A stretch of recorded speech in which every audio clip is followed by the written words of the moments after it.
إن الحمد لله نحمده ونستعينه ونستغفره ونعوذ بالله من شرور أنفسنا ومن سيئات أعمالنا من يهده الله فلا مضل له ومن يضلل فلا هادي له وأشهد أن لا إله إلا الله وحده لا شريك له وأشهد أن محمدا عبده ورسوله يا أيها الذين آمنوا اتقوا الله وقولوا قولا سديدا يصلح لكم أعمالكم ويغفر لكم ذنوبكم ومن يطع الله ورسوله فقد فاز فوزا عظيما يا أيها الذين آمنوا اتقوا الله حق تقاته ولا تموتن إلا وأنتم مسلمون يا أيها الناس اتقوا ربكم الذي خلقكم من نفس واحدة خلق منها زوجها وبث منهما رجالا كثيرا ونساء واتقوا الله الذي تساءلون به والأرحام إن الله كان عليكم رقيبا أما بعد فإن خير الحديث كتاب الله وخير الهدي هدي محمد صلى الله عليه وسلم وشر الأمور محدثاتها وكل محدثة بدعة وكل بدعة ضلالة وفي رواية وكل ضلالة في النار فأعوذ بالله السميع العليم من الشيطان الرجيم الحج أشهر معلومات فمن فرض فيهن الحج فلا رفث ولا فسوق ولا جدال في الحج وقال عليه الصلاة والسلام من حج لله ولم يرفث ولم يفسق رجع كيوم ولدته أمه صدق الله ورسوله صلی اللہ علیہ وسلم۔ تمام قسم کی تعریفیں و بڑائیاں اللہ رب العالمین کے لیے ہے جو ہمارا مالک حقیقی ہے، خالق حقیقی ہے، مدبر حقیقی ہے۔ لاکھوں کروڑوں درود و سلام ہو محمد الرسول اللہ صلی اللہ علیہ وسلم پر، جنہیں اللہ تعالیٰ نے سارے کائنات کے لیے رحمت بنا کر مبعوث کیا۔ میں اللہ رب العزت کی بارگاہ میں دست بدعا ہوں کہ اللہ سبحانہ وتعالی جس طرح ہمیں اس مبارک مجلس میں جمع کیا ہے اسی طرح ہمیں جنات الفردوس میں جمع کرے، آمین یا رب العالمین۔ حج کا سفر ہمیشہ سے خطروں سے پر تھا، کبھی بھی ایسا نہیں ہوا کہ حج کا سفر بالکل ہی آسان ہو جائے۔ حالانکہ حج کا جو سفر ہے اس کے انتظام میں پوری کوشش ہوتی ہے کہ یہ آسانیوں سے، آسائشوں سے، آرام سے ادا کیا جائے، لیکن حج آخرکار حج ہی ہوتا ہے۔ اسی لیے ہم جب تاریخ دیکھتے ہیں، تاریخ میں لوگوں نے حج کیسی کیسی دشواریوں سے کیا ہے، ایک الگ ہی باب ہے۔ آپ اس مدراسی کو لے لیجئے، مزراس سے لوگ حج کے لیے کیسے جاتے تھے؟ یہاں سے لوگ سفر کرتے تھے، وہ پہنچتے تھے کیرلا تلچیری، اب وہاں سے پھر کشتیوں میں بیٹھتے، یہ سفر خود کئی ہفتوں کا ہوتا ہے، پھر وہاں سے کشتیوں میں بیٹھتے پہنچتے تھے یمن عدن میں کئی مہینوں کے بعد۔ اور کشتیوں میں جو سفر ہے یہ انتہائی دشوار کن ہوتا ہے، اس میں آرام چین آدمی کو ملتا نہیں ہے، کشتی بدکتی رہتی ہے، اس میں عام سفر ہونا ممکن نہیں ہے۔ پھر لوگ یمن پہنچتے، پھر یمن سے پھر کشتیوں میں بیٹھتے، پھر پہنچتے تھے یمبو یا پھر جدہ، پھر روڈ کے ذریعے سے، زمین کے ذریعے سے جدہ پہنچتے، پھر وہاں سے مکہ پہنچتے کئی مہینے لگ جاتے تھے، اور راستے میں لوگوں کا مرنا ایک عام چیز تھی۔ یہاں تک کہ اندلس کے علماء اور مغرب عربی کے علماء، وہاں تو انہوں نے فتویٰ دے دیا کہ یہاں کے باشندوں پر حج فرض ہے ہی نہیں، کیونکہ یہاں سے آدمی اگر سفر کر کے حج کے لیے جانا چاہے تو اسے 12,000 کلومیٹر کا صحرا ڈیزرٹ کٹ کرنا پڑتا ہے، اور اس میں سے زندہ واپس جانا یہ تقریباً ناممکن ہے۔ تو اندلس اور مغرب عربی کے علماء نے حج عام لوگوں سے ساقط کروا دیا، کیونکہ یہ سفر اتنا پر خطر ہوتا تھا۔ تو حج عزیز ساتھیوں بزرگوں، حج ہے، آپ ہزار کوشش کر لیجئے، اس میں دقتوں کا ہونا ایسا جز ہے جو لا انفک ہے، یہ ہو کر ہی رہے گا۔ آپ خیموں کا انتظام کر لیجئے، گاڑیوں کا انتظام کر لیجئے، لیکن حج حج ہی ہوتا ہے۔ اور اس سال ہم نے کئی ایک شکایتیں دیکھی اور سنی، اور بہت سارے حضرات اپنی باتیں بڑے جینیون انداز سے بتا رہے تھے، اور یہ شکایت عام ہو رہی تھی کہ اس بار فلاں فلاں غلطی ہوئی، فلاں فلاں غلطی ہوئی۔ دیکھیے، اگر سورج انتہائی تپ جائے، انتہائی گرمی نازل کرے، تو یاد رکھ لیجئے دنیا کی کوئی بھی طاقت سورج کو تو تھوڑی روک سکتی ہے۔ اب اس کے بعد لوگوں میں افراتفری پھیلی، لوگوں کو نقصانات ہوئے، تو اس میں کسی کو دوش دینے سے کچھ فائدہ نہیں، بلکہ اس کا اگر تیاری کر لیا جائے، تیاری کے ساتھ اگر پہنچے، تو بہت ساری دقتوں کو ہم روک سکتے ہیں۔ میں آپ کے سامنے ایک ایسی کنٹری کی مثال پیش کرنا چاہتا ہوں جہاں باقاعدہ لوگوں کو سرٹیفکیٹ دے کے حج کی پڑھائی پڑھا کر اگر وہ سرٹیفکیٹ نہ لیں انہیں حج میں نہیں بھیجتے ہیں، اور وہ کنٹری ہے ملیشیا۔ اس کنٹری میں جب بچہ پیدا ہوتا ہے تب سے حج کے لیے انتظامات شروع کر دیتے ہیں، وہ اپنے کھاتے میں پیسے جمع کرتے رہتا ہے تاکہ نوجوانی کے عالم میں حج کر پائیں۔ عام طور پر لوگ جو دقتوں کو جھیلتے ہیں، پریشانیاں جھیلتے ہیں، اس کی بنیادی وجہ یہ ہے کہ پہلے سے عمر اتنی بڑھ گئی ہے کہ عام چلنا ان کے لیے مشکل ہے۔ اب حج میں پہنچتے ہیں جہاں پر کم از کم 30 کلومیٹر کو چلنا پڑتا ہے۔ اگر اس چلنے میں آدمی کہیں پر بھی پریشان ہو جائے تو مصیبتیں اور بڑھ جاتی ہیں۔ تو اس لیے اس بستی میں، اس ملک میں یہ کوشش ہوتی ہے کہ نوجوانی کے عالم میں آدمی حج کر لے، بچپن ہی سے اس کے کھاتے میں پیسے جمع ہوتے ہیں، اور جب حج کرنے کا ارادہ کرتا ہے تو وہ کافی نوجوان ہو چکا ہوتا ہے۔ اب اس کے بعد اس کے لیے ڈیمونسٹریشنز دیے جاتے ہیں، اسے کورس پڑھایا جاتا ہے کہ آپ جب حج میں جائیں گے تو وہاں پر ایسے ایسے حالات ہوتے ہیں، ایسی ایسی چیزیں ہوتی ہیں، آپ کو ایسے ایسے کرنا ہوتا ہے، آپ کو فلان چیز میں دقت ہوگی، لازماً دقت ہوگی، وہاں آپ کو صبر کرنا پڑتا ہے۔ تو باقاعدہ مکمل ٹریننگ دی جاتی ہے، تب جا کے یہ حاجی جب وہاں پہنچتے ہیں تو ان کے اندر آپ پینک نہیں دیکھ سکتے۔ خود میں عینی گواہ ہوں کہ میں نے ان لوگوں کو دیکھا ہے کہ یہ پورے منظم طریقے سے، پرامن کے ساتھ، آسانی کے ساتھ یہ حج ادا کرتے ہیں، کیونکہ انہیں پہلے سے معلوم ہوتا ہے کہ یہاں پر کیا کیا انہیں کرنا ہوتا ہے۔ اب ہمارے ہاں ہوتا ہے کہ جیسے آدمی ایئرپورٹ کو پہنچے پریشانیاں شروع، کہاں جائیں، کہاں ٹکٹ کٹوائیں، اور اس کے بعد فلائٹ میں داخل ہو تو کیسے بیٹھیں۔ اب اس کے بعد جیسے ہی سرزمین عرب میں پہنچے اور پریشانیاں شروع ہو جاتی ہے، کیونکہ وہاں پر کوئی اردو سمجھنے والا نہیں ملتا ہے، وہاں زیادہ انگریزی بھی چلتی نہیں ہے، وہاں عربی ہے چاروں طرف، اور پریشانیاں بڑھ جاتی ہیں۔ اب جب حرم میں پہنچتے ہیں ایک دم ہنگامی ماحول ہوتا ہے، پریشانیوں کا عالم ہوتا ہے۔ ان پریشانیوں میں کون آدمی امن کے ساتھ، اطمینان کے ساتھ عبادت کر سکتا ہے؟ میں تو یہ کہوں گا جتنے حاجی حضرات یہاں سے جاتے ہیں ان میں سے بہت ہی کم لوگوں کے حج مکمل ہوتے ہیں۔ میں نے ایسے بھی لوگوں کو دیکھا ہے، عرفہ کا دن ہے، وہ صاحب حرم میں کھڑے ہوئے ہیں، میں نے ان سے پوچھا کہ بھائی آپ حرم میں کیوں کھڑے ہیں، آپ کو تو عرفہ جانا ہے۔ انہوں نے کہا کہ مولوی صاحب نہیں، عرفہ میں دھوپ زیادہ ہے اس لیے میں کمرے میں رہ گیا۔ کتنے ایسے ہیں، کتنے ایسے ہم نے دیکھا، میں عینی شاہد ہوں۔ میں نے کئی ایسے لوگوں کو دیکھا جنہیں طواف کرنا آتا ہی نہیں ہے، الٹا گھومتے رہتے ہیں۔ کتنے ایسے میں نے لوگوں کو دیکھا ہے جو صحیح شروع کرتے ہیں مروہ سے، اور کتنے ایسے لوگوں کو میں نے دیکھا ہے کہ وہ ہر احرام پہنے ہوئے اندر سے پورا جو ہے انہوں نے انر ویئر پہنا ہوا ہے۔ کتنے ایسے لوگوں کو ہم نے دیکھا ہے، بڑی تعداد میں، خاص طور پر ہندوستان پاکستان سے جو لوگ آتے ہیں ان کا تو معاملہ یہ ہے، میں تو یہ کہوں گا میرا اندازہ یہ ہے 50% سے زیادہ لوگوں کے حج نہیں ہوتے۔ 50% ایک کافی بڑی تعداد ہے۔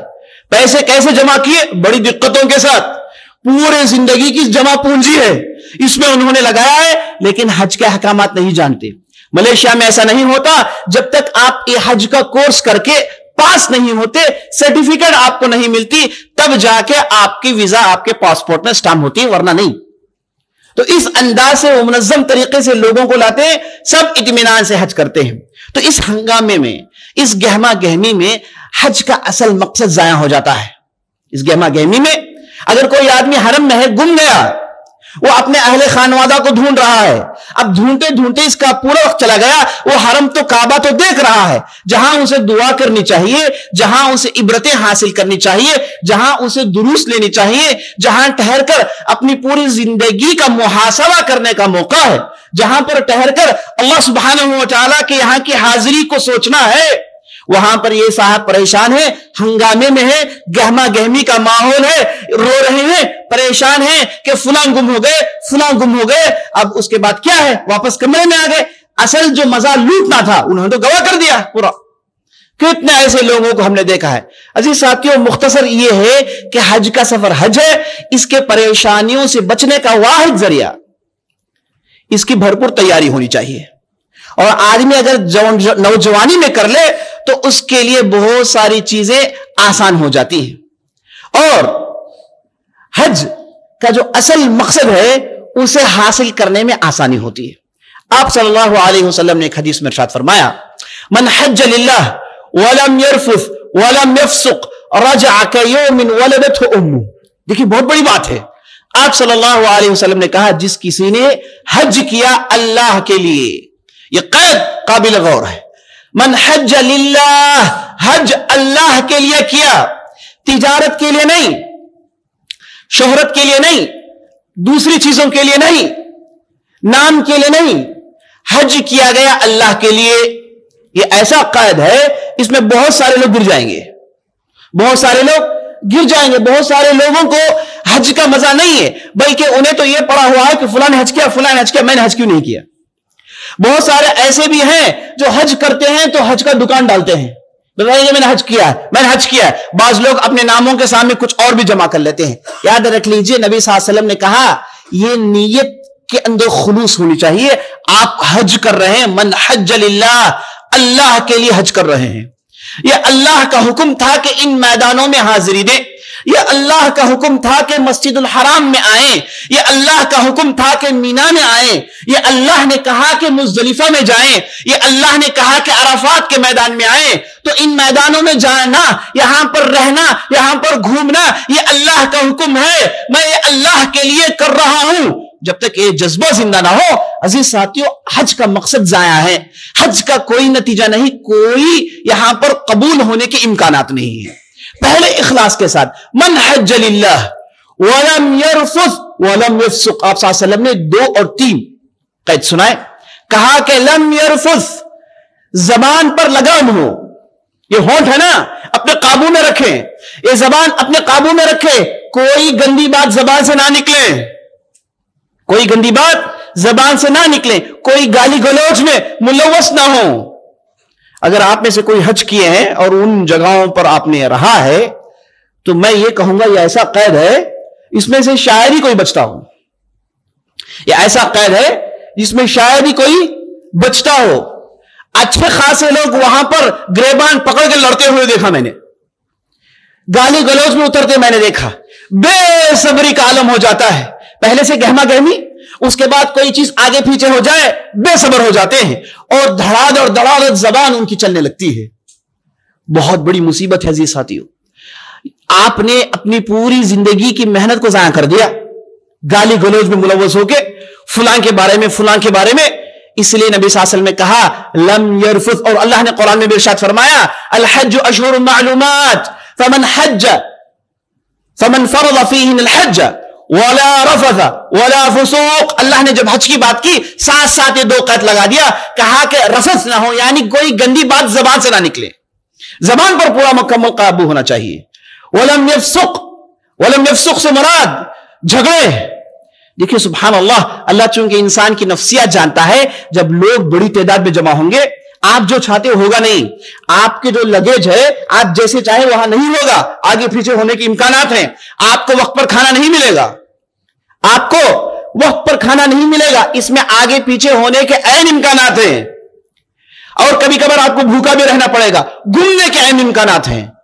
تو ایسے صورت میں لوگ پورے جمع ہو کے اپنا غصہ ٹریول ایجنٹ پر دکھاتے ہیں, اس کے بعد کوئی دوسرا مل جائے جس نے ریکمنڈ کیا اس پر پورا غصہ دکھاتے ہیں.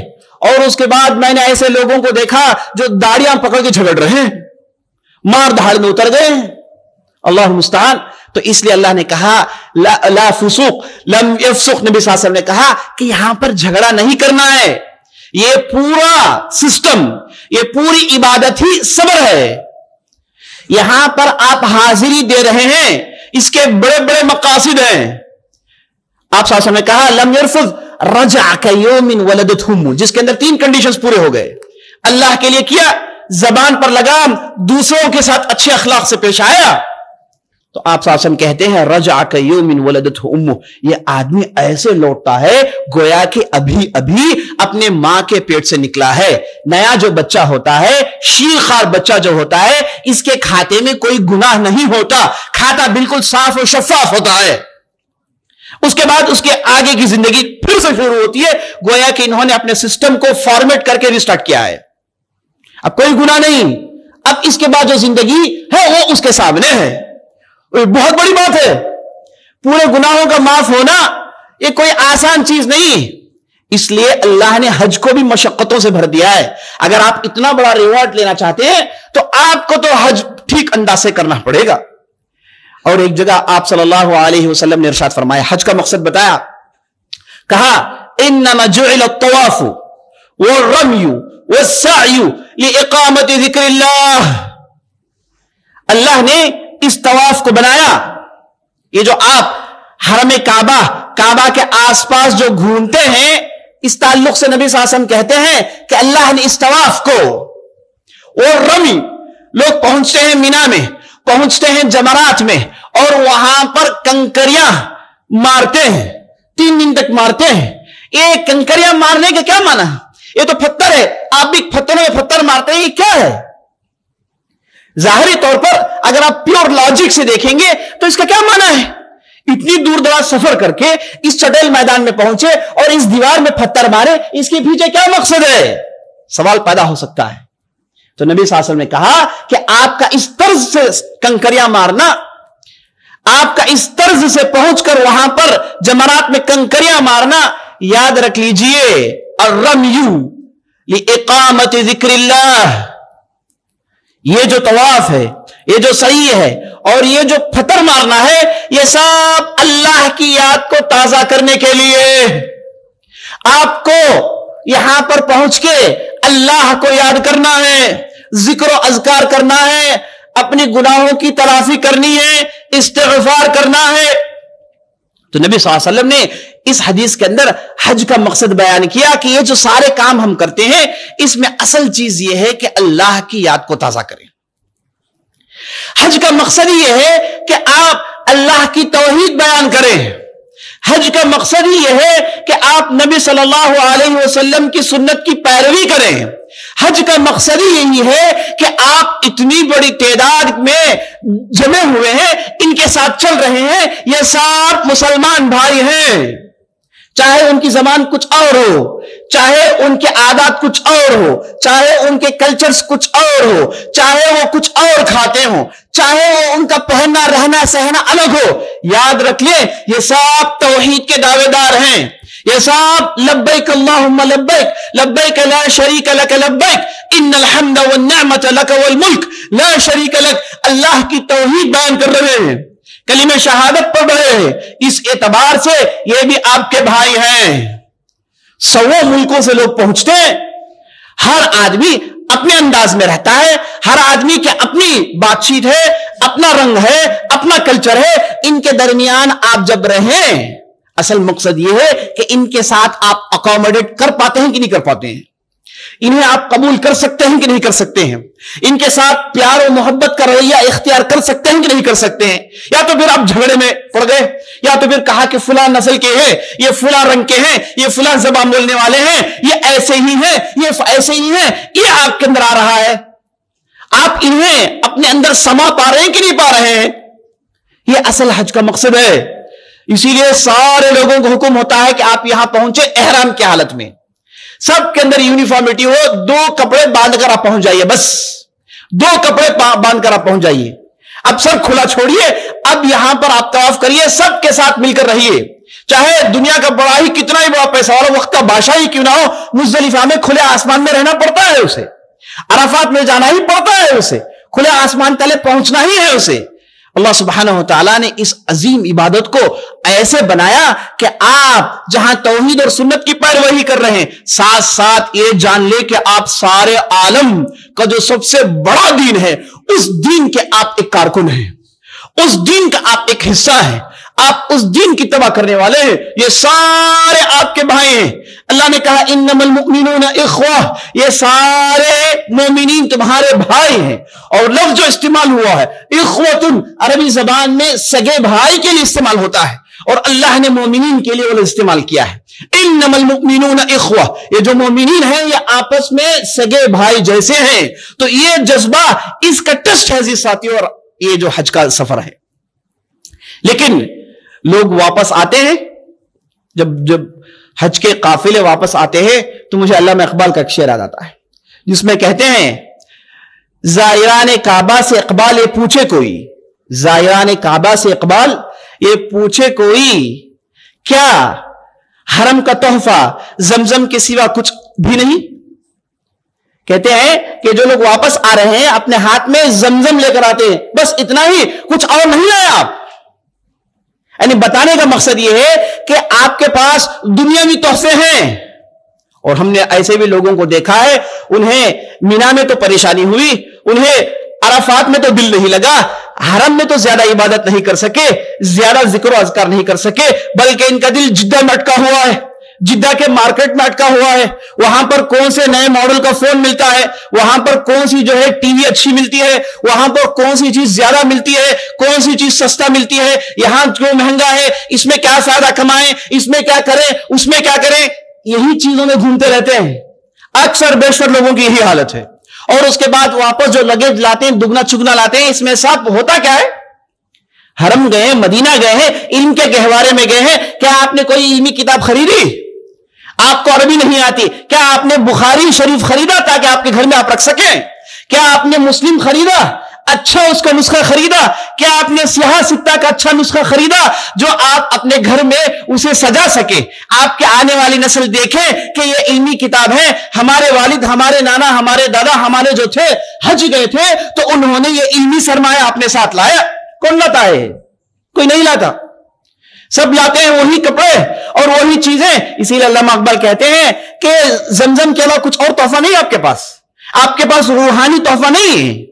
آپ آ کے آپ یہ نہیں بتائیں گے کہ حرم کے اندر ایمانی کیسے مناظر ہوتے ہیں، طواف کے دوران کیسے جذبات ہوتے ہیں، سعی کے دوران کیسے جذبات ہوتے ہیں۔ جو پکا مومن ہوتا ہے، جس کے اندر یہ جذبہ ہوتا ہے، وہ جب طواف کرتا ہے سوچتا ہے کہ یہاں پر محمد رسول اللہ نے بھی طواف کیا ہے، وہ یہ سوچتا ہے کہ اس مطاف میں انبیاء علیہم السلام نے طواف کیا ہے۔ دنیا کا کوئی مشہور ایسا نبی یا رسول نہیں ہے جس نے حرم میں حاضری نہیں دی ہو۔ اہل علم کہتے ہیں جب بھی قوموں کو برباد کر دیا جاتا ہے تو نبی کو جب بچا لیا جاتا ہے، نبی اپنے پیروں کے ساتھ اپنی آخری زندگی حرم میں گزارتے ہیں۔ اور بعض اہل علم میں یہاں تک لکھا ہے یہ جو مطاف ہے اس کے اندر 70 سے زیادہ نبی مدفون ہیں، اور مینا کے اندر مسجد خیف ہے، اس کے تعلق سے تو کہا جاتا ہے معتبر بات ہے یہاں پر 70 سے زیادہ نبیوں نے نماز پڑھی ہے۔ تو جب آدمی یہ جذبہ لے کے وہاں پہنچتا ہے، طواف کرتا ہے، سوچتا ہے کہ یہاں پر طواف محمد رسول اللہ نے کیا، یہاں پر طواف خلفائے راشدین نے کیا، یہاں پر طواف امت کے بڑے بڑے علماء نے کیا ہے، میں اس سرزمین میں گھوم رہا ہوں، میں اس کعبے کو دیکھ رہا ہوں جس کی امیدیں کئی لوگوں کو تھی، دیکھ نہیں پائے۔ اس سے پہلے والوں جنہیں صرف خواہش تھی کہ ایک مرتبہ کعبہ دیکھ لیں، وہ کعبہ کبھی دیکھ نہیں پائے، خواہش رہ گئی، وہ قبر چلے گئے۔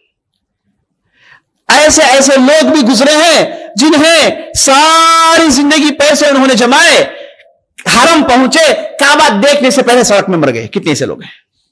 تو جب آدمی اس جذبے کے ساتھ صحیح کرتا ہے تو وہاں پر مائی ہاجر کی محنت یاد کرتا ہے، اور مینا میں پہنچتا ہے، اس چٹے زمین میں بیٹھتا ہے تو یاد کرتا ہے کہ یہاں پر محمد رسول اللہ کی یہ سرزمین تھی، یہاں پر وہ گزرا کرتے تھے، آیا کرتے تھے، یہاں پر ابراہیم علیہ السلام کے ساتھ ایسے ایسے واقعات پیش آئے، یہ آدمی سوچتا ہے۔ اور اس کے بعد عرفات کے میدان میں پہنچتا ہے تو وہاں پر وہ یہ سوچتا ہے کہ اب میں اللہ کے پاس مانگوں کیا۔ ابن عباس رضی اللہ عنہ ارشاد فرماتے ہیں کہ مجھے دعا قبول ہونے کا ٹینشن نہیں ہے، حرم میں مکے میں، حج میں، عرفات میں دعا قبول ہونے کا مجھے کوئی ٹینشن نہیں ہے. مجھے تو پریشانی اس بات کی ہے کہ میں مانگوں کیا. مجھے تو پریشانی اس بات کی ہے کہ میں اللہ کے پاس کیا مانگوں. اس عمدہ موقع پر کیا میں دنیا مانگوں، دنیا کی دولت مانگوں، کیا میں پیسے مانگوں، یا پھر میں اللہ کے پاس جنت الفردوس مانگوں. میں اس میں کون سی چیز مانگوں؟ کیونکہ جو بھی ادھر مانگی جاتی ہے وہ بات قبول ہونے والی ہے. اللہ اکبر. تو ابن عباس رضی اللہ عنہ کہتے ہیں کہ میں کیا مانگوں یہ میں سوچ رہا تھا. تو عرفات کے میدان میں پہنچتے ہیں، وہاں پر مانگنا چاہیے، جذبات کے ساتھ اللہ کے پاس جھگڑنا چاہیے. وہاں پر آپ جو مانگتے ہو آپ کو 100% مل کر رہے گا. اور وہاں جو تعداد جمع ہوتی ہے، اس تعداد کے بارے میں نبی صلی اللہ علیہ وسلم نے یہ کہہ دیا کہ اس تعداد کو دیکھ کر اللہ اپنے ملائکہ سے کہتا ہے کہ اے ملائکہ تمہیں معلوم ہے کہ یہ یہاں کیوں آئے ہیں؟ ملائکہ کہتے ہیں یا اللہ یہ آپ کا حکم تھا جسے پورا کرنے کے لیے اتنی بڑی تعداد یہاں جمع ہوئی ہے. تو اللہ سبحانہ و تعالیٰ کہتا ہے کہ تم لوگ گواہ رہنا، ہم نے سب کو معاف کر دیا، ہم نے سب کو معاف کر دیا. عرفات کے میدان میں پہنچتے ہیں تو یہ جذبہ ہونا چاہیے. وہاں پر کھانے پینے کا سود نہیں ہونا چاہیے، وہاں پر کپڑوں کا سود نہیں ہونا چاہیے. آدمی دیوانہ وار اللہ کی ذکر کو تازہ کرے، کیونکہ وہاں پر ہر لمحہ ہر منٹ بہت قیمتی ہوتا ہے. پتہ نہیں آئندہ سال آپ کو یہ موقع ملے گا کہ نہیں ملے گا، پھر زندگی میں کبھی یہ موقع ملے گا کہ نہیں ملے گا. تو ان چیزوں کو بھرپور یوٹیلائز کرنا چاہیے، جو کہ بہت ہی کم لوگ کرتے ہیں. جب حاجی عرفات کے میدان میں پہنچ جاتے ہیں تو انہیں تو وہاں پر مغرب تک رہنا ہے. کتنے ہم نے ایسے لوگوں کو دیکھا جو پہلے نکل کر آ گئے، پوچھا گیا تو ٹریفک سے پہلے نکلنا چاہتا ہوں، ہے نا. کتنے لوگ ایسے ہیں جن پر دم دینے ہیں وہ دم دیتے نہیں. کتنے ایسے لوگ ہیں جنہیں دم ہی نہیں، لیکن وہ مفت میں لوگوں سے کہتے ہیں کہ احتیاطاً دم دے دیں، جو کہ جائز بھی نہیں. تو عزیز ساتھیوں، اب جب حاجی پہنچتے ہیں مینا میں، پھر حرم میں پہنچتے ہیں، تو یہ جذبات ان کے اندر تیار ہونے ہیں. جب یہ جذبات سے جب آدمی واپس آتا ہے تو لوگوں کو بتاتا ہے کہ میں نے ان چیزوں کو دیکھا، لوگوں کو متاثر کرتا ہے. تو لوگ تیار ہوتے ہیں، کہتے ہیں کہ میں بھی زندگی میں حج کروں گا، میں بھی زندگی میں حج کروں گا، چاہے جتنی بھی دقتیں ہوں، حج تو کرنا ہی کرنا ہے. یہ ایمانی مناظر دیکھنے ہی دیکھنے ہیں، ان ایمانی چیزوں کو لوٹنا ہی لوٹنا ہے. یہ جذبہ آدمی کے اندر پیدا ہوتا ہے. یہ نہیں کہ ہم نے دنیاوی چیزوں کو لایا ہے، فلاں چیزوں کو لایا ہے. میں آخری اپنی بات کہہ کے اپنی بات ختم کرتا ہوں. حسن البصری رضی اللہ عنہ ارشاد فرماتے ہیں، جب ان سے لوگوں نے پوچھا کہ اللہ کے رسول صلی اللہ علیہ وسلم نے کہا الحج المبرور لیس له جزاء الا الجنہ، جو مبرور حج ہوتا ہے اس کے لیے تو ریوارڈ جنت کے علاوہ کچھ اور نہیں ہے. تو حسن البصری نے کہا کہ رک جاؤ، یہاں پر حج المبرور کہا گیا ہے. حج مبرور سے مراد وہ یہ ہے کہ جب یہ حاجی واپس اپنے علاقے میں آتا ہے، حاجی حج کرنے کے بعد اپنی نارمل زندگی کو لوٹتا ہے، تو اس کے اندر دو جذبات کا ہونا ضروری ہے، دو کیفیات کا ہونا ضروری ہے. کہا آیت ذالک ان یرجع زاہدا فی الدنیا وراغبا فی الاخرہ. کہا کہ جب آدمی لوٹے، آدمی کے دل کی گہرائی میں بات ہو کہ اب دنیا سے کوئی تعلق رکھنا نہیں ہے، اب دنیا سے کوئی تعلق رکھنا نہیں ہے. اس لیے ہم تاریخ میں پڑھتے ہیں جب لوگ حج کے لیے جاتے ہیں تو اپنے جائیداد کی بھی تقسیم کر دیتے تھے، سب کچھ چھوڑ چھاڑ کے چلے آتے کہ انہیں امید نہیں ہوتی کہ وہ واپس آئیں گے، بلکہ خواہش ہوتی کہ حرم پاک میں ان کی وفات ہو، خواہش ہوتی ہے کہ مدینے میں ان کی وفات ہو، اس مقدس زمین میں دفن کیا جائے. یہ خواہش ہوا کرتی تھی لوگوں کی، اس جذبے کے ساتھ جایا کرتے تھے. میں نے ایسے بھی لوگوں کو دیکھا ہے جنہیں میں نے پوچھا کہ بھائی آپ ہر سال عمرہ کیوں کرتے ہیں، آپ ہر سال عمرہ کیوں کرتے ہیں؟ اگر یہ پیسے آپ کچھ دوسری چیز میں لگاتے تو آپ کے لیے اور بہتر ہوتا. تو کہنے لگے کہ مولوی صاحب میری خواہش ہے کہ میں یہاں مر جاؤں، میری خواہش ہے کہ میں یہاں مر جاؤں. میں یہ اللہ سے یہی پوچھ کر آتا ہوں کہ میری موت یہاں پر ہو جائے اور مجھے یہاں دفن کر لیا جائے. کتنے ایسے لوگ ہیں کیا جذبات کے ساتھ. تو میں یہ بتا رہا تھا کہ یہ جو حج ہے اس کے مقاصد عظیم ہیں، یہ مقاصد بہت ہی بلند و اعلیٰ ہے. یہ چیزوں کو ہمیں اپنے اندر جذب کرنا ہے اور ان چیزوں کو لوگوں کے سامنے پیش کرنا ہے. یہی جو ہے حج کی تکمیل کی دلیل ہے. اور حسن بصری نے کیا کہا کہ جب آدمی واپس آئے زاہدن فی الدنیا، دنیاوی معاملات میں اپنے آپ کو ملوث نہ کریں، دنیا سے دور ہو کر رہیں، دنیاوی خواہشات کو اپنے دل سے نکال دے. یعنی اس سے پہلے اگر تھے